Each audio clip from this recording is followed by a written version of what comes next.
పొగాకు రైతులకు తక్షణ సాయం అందించడంతో పాటు వారి సమస్యలకు శాశ్వత పరిష్కారం చూపించాలని కేంద్ర బృందానికి ముఖ్యమంత్రి చంద్రబాబు సూచించారు. రైతులను ఆదుకునే విషయంలో పొగాకు కొనుగోలుదారులు కూడా సహకరించాలన్నారు. తాత్కాలిక ఉపశమన చర్యలతో సరిపెట్టకుండా short term, medium, long term వ్యూహాలతో సమగ్ర విధానం రూపొందించాలని అధికారులను ఆదేశించారు. కర్నూలు జిల్లా పర్యటనకు వెళ్లే ముందు సీఎం చంద్రబాబుతో కేంద్ర బృందం సమావేశమైంది. ఈ భేటీలో కేంద్ర మంత్రి పెమ్మసాని చంద్రశేఖర్, రాష్ట్ర మంత్రులు గొట్టిపాటి రవికుమార్, డీబీవీ స్వామి అధికారులు పాల్గొన్నారు. పొగాకు రైతులను ఆదుకునేలా సిద్దం చేసిన వడ్డీ లేకుండా రుణాల మంజూరు, ప్రోత్సాహకాలు, ధర లోటు భర్తీ అనే 3 ప్రతిపాదనలపై సీఎంతో కేంద్ర బృందం చర్చించింది.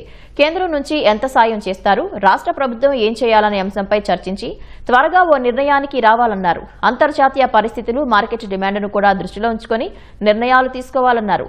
పొగాకు రైతుల సమస్యలపై రాష్ట్ర ప్రభుత్వ నిరంతర సంప్రదింపులతో వాణిజ్య శాఖ అదనపు సెక్రటరీ నితిన్ కుమార్ యాదవ్, డైరెక్టర్ మౌనికా గౌర్ను కేంద్ర ప్రభుత్వం రాష్ట్రానికి పంపింది.